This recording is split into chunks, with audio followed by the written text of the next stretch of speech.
You've just come from Panama, and you said that your meetings in Panama went well. After them, President Trump said that we're going to take the canal back, or something very powerful is going to happen. What's going to happen? Well, I hope nothing's going to happen, and it shouldn't, because look, the president's point is we gave the canal in a treaty to Panama. We didn't give it to China. You come back 20 years later and you go to the canal, and on the entry points of both sides of the canal is a Chinese-linked company. In fact, when I was visiting there yesterday, the ship behind me, just over my shoulder, was a Hong Kong shipping vessel. And so their presence, not just in the canal, but in Panama writ large, is very disturbing. So ridding their presence could solve this whole problem? Well, we didn't give the canal to China. I mean, it's a violation of the treaty. What I told President Molino yesterday was that President Trump's made a preliminary determination that that there's a violation of the treaty. You're in violation of the treaty because a sovereign other country, a third country, has effective control over the canal area. And this, absent serious measures, we're going to have to preserve our rights under the treaty. Mm-hmm. Now, obviously there are a lot of options in that regard, and I think people speculate things, but I don't think we'll ever get to that point, and it shouldn't get to that point. So we had a very frank conversation. Since then, they've taken some steps. They announced that they're going to get out of the Belt and Road Initiative. We'd like to see more. We hope to see more in the days to come. The government doesn't control the canal. It's run by an independent agency, the Canal Zone. So they have to go through some legal steps that they have to carry out. But my hope, ultimately, is that we can get back to a point where that canal is what it was meant to be, which is a place where the United States and Panama are working in partnership. It's free it's open for everyone, and that no foreign power, through their companies or any other means, has the ability to use it against us in a time of conflict and impede travel through it, because it would be devastating. Could easily get resolved without the United States taking direct operational control of the canal. Yeah, there's a lot of options, and I'm not going to preclude any options about what the final outcome looks like, but at a prerequisite, baseline, we cannot continue to have the Chinese, and through their companies, exercising effective control of the canal area. And that needs to happen. I was pretty clear, and I hope that we'll see additional steps in the days to come to reaffirm that. Mm-hmm. So you're now the head of USAID.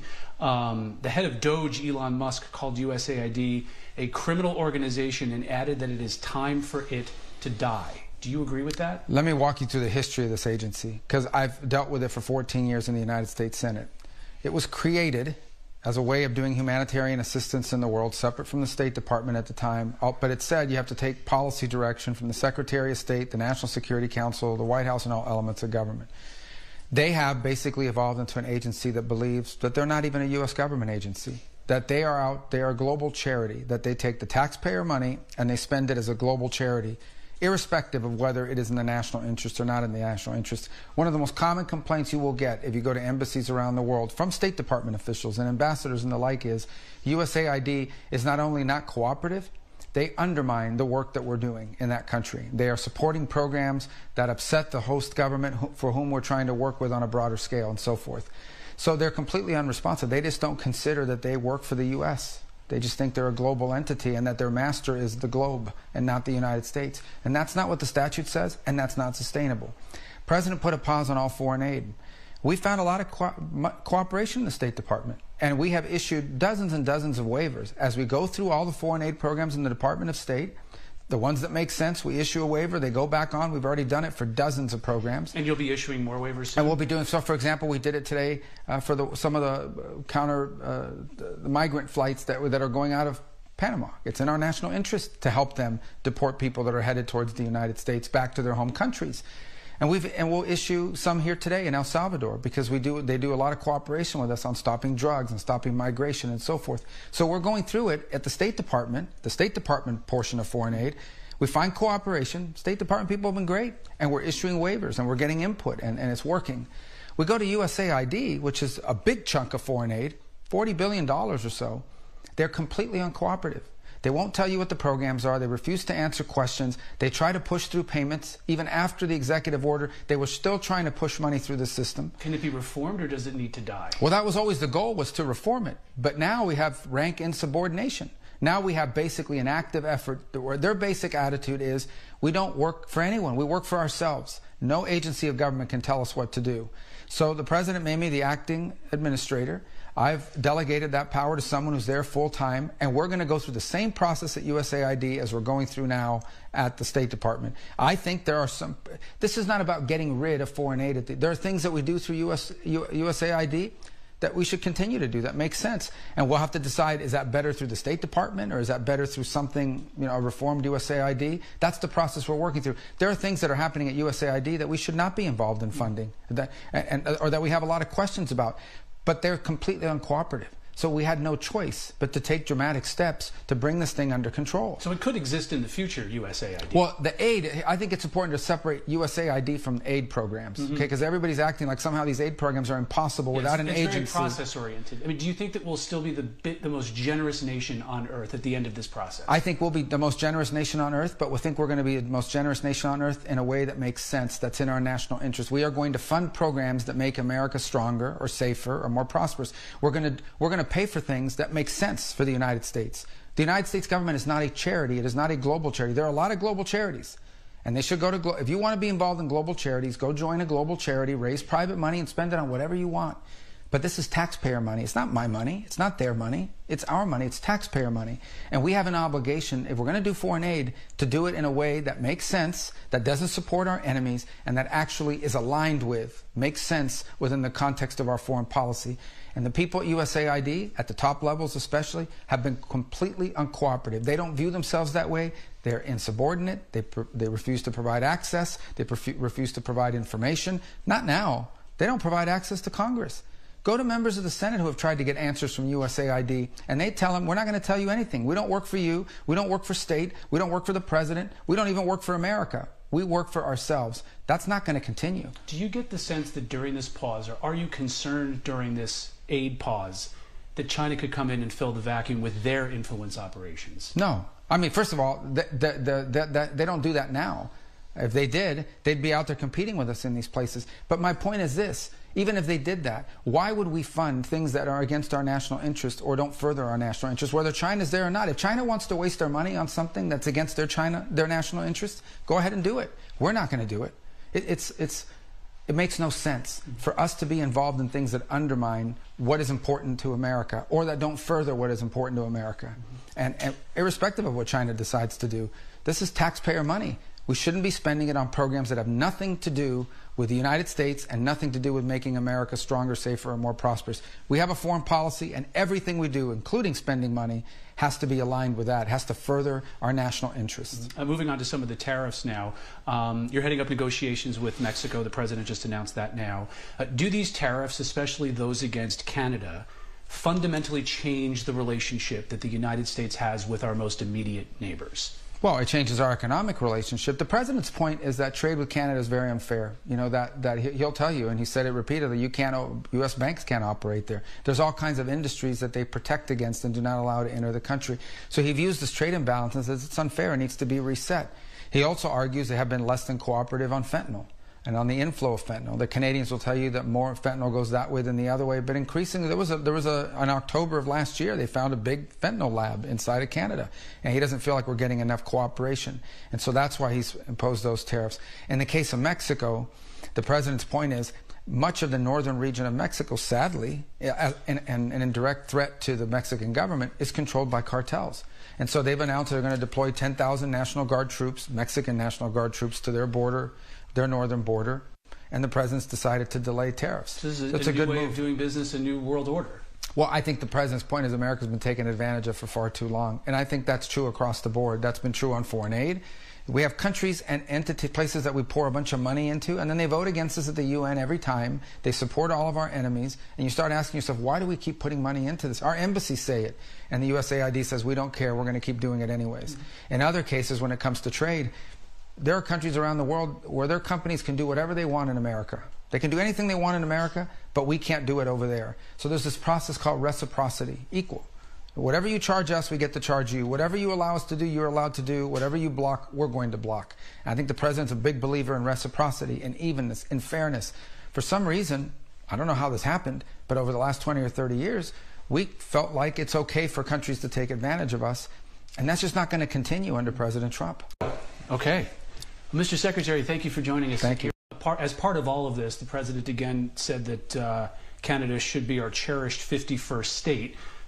Is he serious, and are you working on that at the State Department? Well, we're not involved in a negotiation to make them a state. And obviously, I think what we're focused on right now is what's most immediate in front of us, and that is that there's tariffs. That's obviously going to have an impact on our relations with them. We're still neighbors. We'll always be neighbors. Canada will always be our neighbor. Mexico will always be our neighbor. We can't move. You can't move to another neighborhood, right? So we're going to have to live alongside each other. And I hope we can find agreements. Again, we're the Department of State. We're the diplomats. So we're looking for ways to find things that are amicable. But I do think that neither Canada nor Mexico should make the mistake of thinking that this is bluster or that the president is just talking for purposes of negotiating leverage. He is serious that the U.S. is not going to be taken advantage of. And it's not just limited to Canada or Mexico. He's talked about some of the unfairness in the EU. He's imposed additional tariffs. We already had tariffs on China. These are additional tariffs. And can China expect more, do you think, on top of what he's already proposed? Well, if they continue to cheat and steal, yeah, absolutely. Look, China's acting in their national interest. I don't like it, but I don't blame what the Chinese leaders are doing. They're doing what any leader of a country would do. If you let them take advantage of you, they will. So I think he wants to bring fairness back to that relationship. And obviously China's going to be upset that we try to bring fairness because they've had a really good deal, an unfair deal for a long time. The president is going to make that equal. And look, that's going to create outrage in Washington and in editorial boardrooms.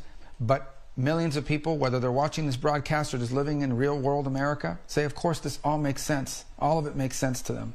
Bringing it back to our region right now, Venezuela is taking back migrants that the Trump administration is deporting. They've released American prisoners. Maduro doesn't seem like the type of person to be doing things just out of the goodness of his heart to help the United States. Is this administration going to recognize Maduro as the legitimate leader of Venezuela? There's no talks about doing that. No one's discussed it. We don't recognize him now. What he's agreed to is very simple. He's released Americans that should never have been in his prisons. They were hostages. They're not prisoners. They were hostages. He takes them for trade. And he's going to accept, especially these trained at agua criminals. We'll see if he actually does it. I hope they do. We got to get these people out of our country. They came from Venezuela, came through a bunch of other countries, wound up here, committing crimes in the United States. He pushed those people out of his country. He emptied out his jails and prisons and pushed them into other countries and towards the United States, and he's going to have to take them back. I think leaders like Maduro, no matter how tough they try to be, they respect Donald Trump. They know this is not a guy who's going to send you a strongly worded letter. He will take actions. I'm not going to talk about what those actions are, but he knows and they know we have many options to inflict serious damage and harm on the Maduro regime if they don't do what international law requires them to do, and that is accept their foreign nationals who are illegally in this country, especially those who are criminals. That's the priority, the criminals. And that's a lot of part of your conversations down here in Central America as well, getting people to take, governments to take their nationals back. But will they also take back people from other countries that we can't deport directly to? Well, I think we'll leave here today with two things. First of all, President Bukele here in El Salvador has always taken back their nationals. It's been a very strong partner of the United States. The Biden administration treated him very poorly. Probably the most popular leader in Central America, maybe all of Latin America in terms of public approval ratings. And because he made this country safe. He really did. And very popular. So he's always been willing to take back his nationals. He's taking them back. He'll continue to do so. And I think he'll agree to take back these MS-13 killers. He's built this prison system here to house them. And I think he's willing to take back these trained at agua criminals that are not El Salvadorians. But he's willing to house them in these prisons that he's built as well, because he's an ally of the United States. And we'll see that in other countries as well, do you think? Well, every country has a different level of capacity. But he has become sort of an expert in the region at dealing with crime and gangs in the street. Look, El Salvador is a country where 5 years ago, 6 years ago, you couldn't go out at night. You couldn't be out after half dark. There were people here. I used to, when I last here 2 years ago, you would talk to vendors, street vendors.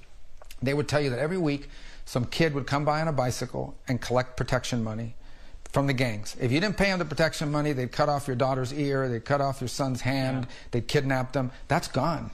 All that extortion is gone. He basically wiped up all these gangs and put them in these prisons, and they're gone. This is now a safe country. He's a leader in that. You see what it's done in El Salvador. I hope other leaders will follow his example. But he now has the capacity to help house some of these people because he's a partner and an ally of Donald Trump. Joe Biden treated him very poorly. Very quickly on Iran. Do you expect that the pressure campaign, the maximum pressure campaign, is coming back against Iran? I think Iran right now is in very serious trouble because the people of Iran hate them. The people of Iran hate their own leaders. They hate them. They've destroyed their country. They've given all this money to Hezbollah. They've given all this money to terrorist groups, and they've done nothing for their own people. So they've got a lot of problems internally. I think they've lost. Hezbollah's been weakened. Hamas has been weakened.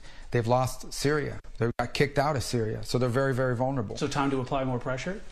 I think we need to apply more pressure to Iran until they stop doing the activities that they're doing. What are those activities? They're trying to ultimately get to a nuclear weapon. They keep providing weaponry for all these terrorist groups, the Houthis, okay? This group in Yemen that basically attacked global shipping and raised prices for everybody. All of their weapons were given to them by Iran. All of their weapons were given to them by Iran. So until the Iranian regime stops promoting international terrorism the way they have through Hezbollah, Hamas, the groups they have had in Syria, the groups they have in Iraq, I think they need to face more pressure, not just from us, but from other countries in the world that are implicated or feel the wrath and feel the punishment of what they've done. Cracking down on oil sanctions, tightening those up, even more sanctions you think are needed? Absolutely. And we'll see. I mean, the president hasn't made a pronouncement on that yet. He's making a decision on what exactly that is. The bottom line is the president's goal is to get Iran to stop supporting terrorism and stop destabilizing the region and stop trying to be the dominant force in the Middle East. That has to end. They're a direct threat to Israel, but they're really a direct threat to the United States. That threat needs to go away. The president is going to reestablish deterrence. He has many options at his disposal to do that, and those will be forthcoming soon. And arguably the most complex relationship you're going to have to manage is that with China. Are you planning on going to Beijing anytime soon? We have no plans to go at this time, but you're right. I mean, look, the future of the 21st century will be about the relationship between the United States and China. China's going to be a rich and powerful country. They already are. We're not going to keep them from being a rich and powerful country. What we cannot allow is to live in a world where China dominates an entire continent and nobody there can have deals with us. What we cannot have is to live in a world where we depend on China for things we need to be strong. We can't depend on them for industry. We can't depend on them for critical minerals. We can't depend on them for energy. We can't depend on them for medicine. We can't allow them to take over the car industry, the telecommunication industry. That can't happen. We can't reach a point in the world where the United States depends on China. We can never allow that to happen. It's not about containing them. It's about reestablishing real balance. They're a great power. They're going to be a great power. It's a big country. It's historically been a great power. But there needs to be fairness and equality and that balance in that relationship. And it cannot lead to an America that's dependent on China for everything that makes us safe and strong and prosperous. The final question, and I think it's a very good place to answer. Do you see yourself as the representative of the United States government ever going to Havana? Well, first of all, I have no intention of going to Havana with this regime in place other than to discuss when they're going to leave. That regime is a disaster. It's destroyed the country. It's turning Cuba into a nursing home, sadly. The only people that don't leave are the ones that are too old or too sick to leave. They've lost 10, 12% of their population just in the last 3 years. They're incompetent and they're evil, that regime. But they're also a threat to the United States. They've invited China to open spy bases. They invite Russia in. They're partners with Iran. They just joined a partnership with South Africa to support Hamas at the expense of Israel. That isn't a government. That is a regime that is hostile to the United States. And so until that changes, there's nothing for me to talk about with them. Mr. Secretary, thank you for your time. Thank you. Appreciate it. So that was the very latest from Secretary Rubio speaking with Fox News about his agenda in South America. And then on the left side of your screen, we had the live events and top stories we are following on this Tuesday. Speaking of Secretary Rubio, though, I want to give you all the latest tweet that came down on X. You see it there on your screen. It says, quote, met the staff of our U.S. embassy, who, like many of the individuals working in embassies and consulates worldwide, are the face of our country.